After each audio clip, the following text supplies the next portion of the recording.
Movie एक जंगल को दिखाते हुए शुरू होती है, जहां एक घर के अंदर एक औरत अपने बेटे के साथ रहती है। लड़की का नाम सलोमान है और वो अंधा है। उसके डैड उनके साथ नहीं रहते, जबकि सलोमान की मॉम का पूरा ध्यान उसकी ट्रेनिंग पर है। क्योंकि जंगल की जिंदगी आसान नहीं होती और सलोमान तो देख भी नहीं सकता था, इसीलिए उसकी मॉम घर से बाहर निकलने से पहले उसको एक रस्सी से बांध दिया करती थी, ताकि उसे घर वापस आ जाने में मुश्किल न हो। सलमान की मॉम ने उसे शिकार करने के लिए ट्रैप्स लगाना भी सिखा दिए थे। ये लोग आज जंगल में जाते हैं और सलमान ट्रैप्स चेक करता है, जो सारे खाने थे सिवाय एक ट्रैप के। ये भी आज इन्हें बहुत थोड़ा खाने को मिला था, जिसे लेकर वो घर चले जाते हैं। जब शिकार को खाने का वक्त आता है तो उसकी मॉम उसे कहती है कि तुम जंगल के कानून को जानते हो ना, जंगल हमें जो दे उसका आधा हिस्सा हमें जंगल को लुटाना होता है।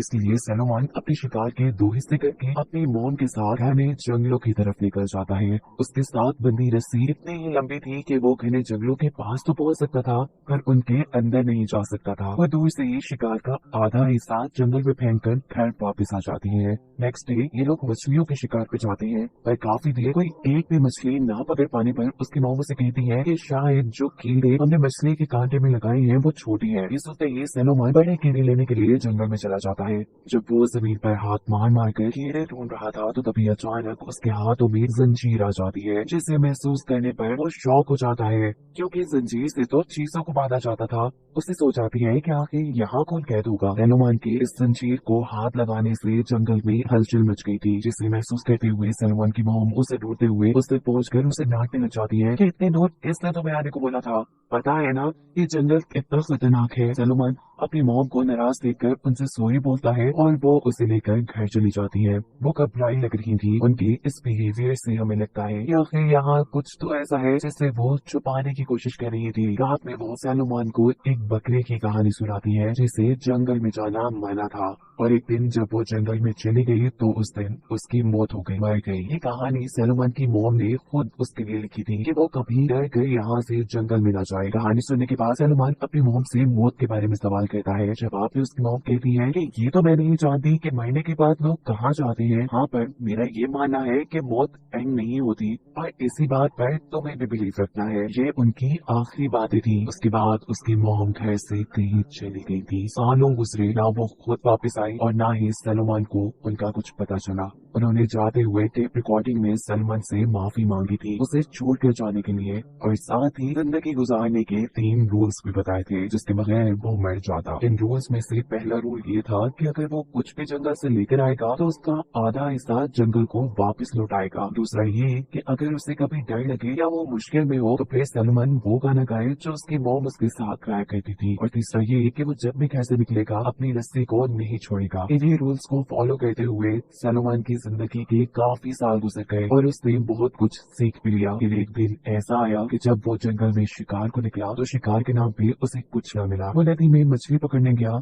तो बहुत मुश्किल से एक मछली उसके हाथ लगी, और भूख ज्यादा लगने की वजह से वो सारी मछली खुद ही खा गया और उसने जंगल में कुछ नहीं दिया। और उसके नतीजे में रात होने पर उसे जंगल से अजीब आवाजें आने लगी। सलमान उन आवाजों पे ज्यादा ध्यान नहीं देता, हालांकि वो ये बात जानता था कि उसने आज एक रूल तोड़ दिया है। वो सोने के लिए लेट जाता है और आधी रात गुजरने के बाद वो नोटिस करता है कि आज तो उसकी बकरी ने बिल्कुल शोर नहीं किया। कुछ अजीब महसूस होने पर जब वो बाहर निकलता है तो अपनी बकरी को मरा हुआ पाता है। इन सब चीजों की परेशानी में उसे नींद भी नहीं आती। उसके पास अब खाना भी बहुत कम रह चुका था, और आज जब वो दोबारा जंगल में शिकार के लिए जाता है तो हैरान कुन तौर पर उसे एक मरा हुआ हिरन मिलता है। ऐसा तो पहले कभी नहीं हुआ था। वो इन्हीं चीजों का सोच रहा था कि अचानक उसे एक इंसान की आवाज सुनाई देती है, जिससे वो बहुत ज्यादा घबरा जाता है, क्योंकि आज तक उसने अपने मॉम डैड के अलावा किसी तीसरे इंसान की आवाज नहीं सुनी थी। ये एक हैंग नाम का शिकारी था जिसने इस हिरन का भी शिकार किया था, और वो सैलमन को अपने शिकार से दूर रहने का कह रहा था।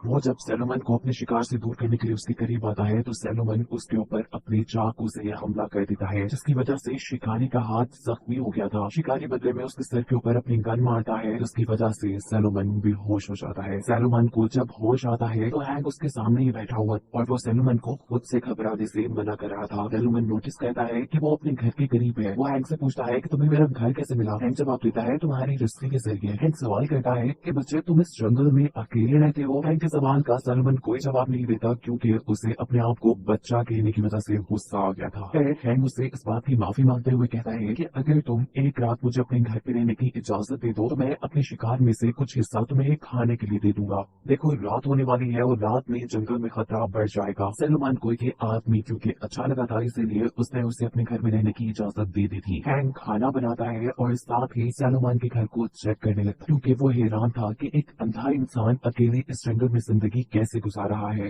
हैंक अब उससे सवाल करता है कि तुम्हारे मॉम डैड कहाँ है और तुम यहाँ कैसे रहती हो? अगर तुम चाहो तो मैं तुम्हें यहाँ से किसी महफूज जगह पे लेके जा सकता हूँ। जवाब में सैलोमन कहता है कि मैं इस घर में बहुत खुश हूँ। ये कहते ही वो वहाँ रुका नहीं था बल्कि सोने के लिए जा चुका था। आधी रात गुजरती है और इन्हें जंगल से दोबारा खौफनाक आवाजें आना शुरू हो जाती है। हैंक सैलोमन से सवाल करता है क्या तुम जानते हो कि ये आवाज किस चीज की है? सैलोमन भी नहीं जानता था कि ये आवाजें कैसी है क्योंकि आज से पहले उसने ऐसी आवाजें नहीं सुनी थी। अब हैंक अपनी बंदूक लेके जंगल की तरफ बढ़ता है चेक करने के लिए कि आखिर ये किस चीज की आवाज है। हैंक उन्हीं घने जंगलों में गया था जहाँ पर सैलोमन को जाने की इजाजत नहीं थी। यहाँ पर सैलोमन हर रोज वहाँ पर अपने खाने का आधा हिस्सा देता था। हैंक जो किसी भी खतरनाक जानवर को अपनी बंदूक से मारने का फैसला किए हुए था वो नोटिस करता है कि जंगल में एक बहुत ही बड़ा भालू बहुत बुरी तरह मरा पड़ा है। वह हैरान था कि ऐसी कौन सी चीज हो सकती है जो भालू से भी बड़ी और ताकतवर थी जिसने भालू को मार दिया। इससे पहले कि वो कुछ चेक करने के लिए और आगे बढ़ता उसे महसूस होता है कि कोई चीज उसका पीछा कर रही है। वो भी जान बचाने के लिए भागता है और घर वापस आकर सैलोमन से पूछता है कि क्या तुम जानते हो कि वो क्या चीज थी जो मेरे पीछे पड़ी हुई थी? पर इस बारे में भी सैलोमन को कोई आइडिया नहीं था। खैर अगले दिन हैंक को अब यहाँ से निकलना था लेकिन उसके पास एक पूरी हिरन थी। वो सैलोमन से कहता है कि मुझे इस हिरन को संभाल के रखना है, क्या तुम्हारे पास ऐसी कोई जगह है? सैलोमन से ना का जवाब मिलने पर हैंक कहता है कोई बात नहीं, मैं खुद एक ऐसी जगह बना लूंगा जहाँ पर वो हिरन का गोश्त संभाल कर रखा जा सके। बस इस काम के लिए मुझे कुछ चीजों की जरूरत होगी जिसमें एक जंजीर भी शामिल है। सैलोमन कहता है हाँ मैं जानता हूँ कि जंजीर तुम्हें कहाँ मिलेगी। जंगल के बिल्कुल बीचों बीच नदी के पास ये वही जंजीर थी जो सैलोमन को बचपन में दिखी थी। ये दोनों उस जंजीर के पास पहुंच जाते हैं।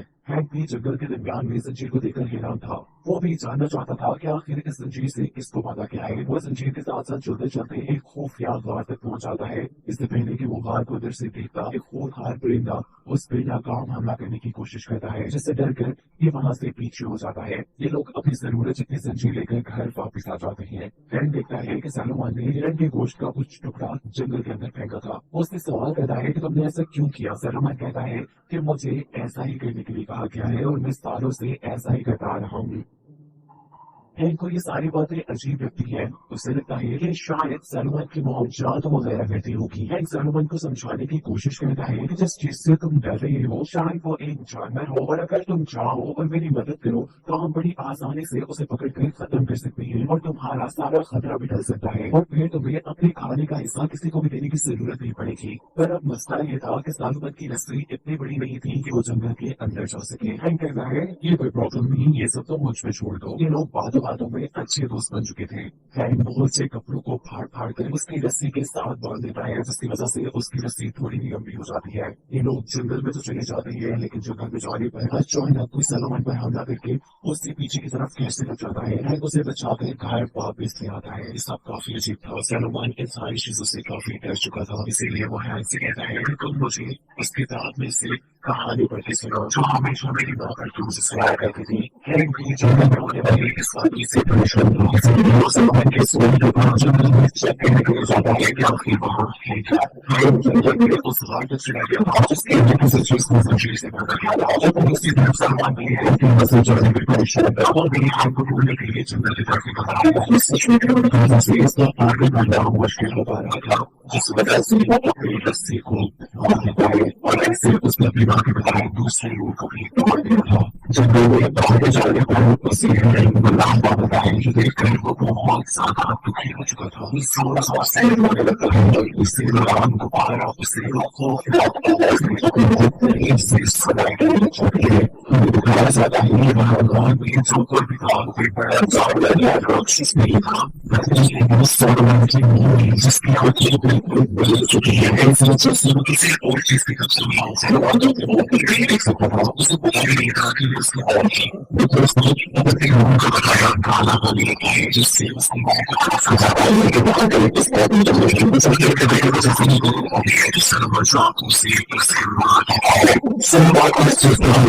सलमान का उसने अपनी बेटी को मार दिया जो कि अगर देख नहीं सकता था और उसकी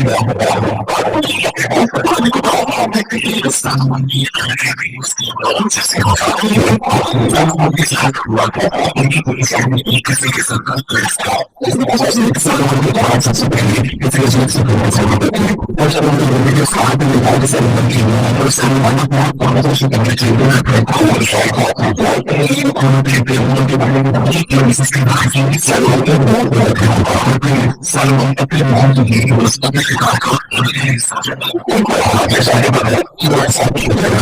अपने जब उसकी मॉम को लेकर उसको जिसके साथ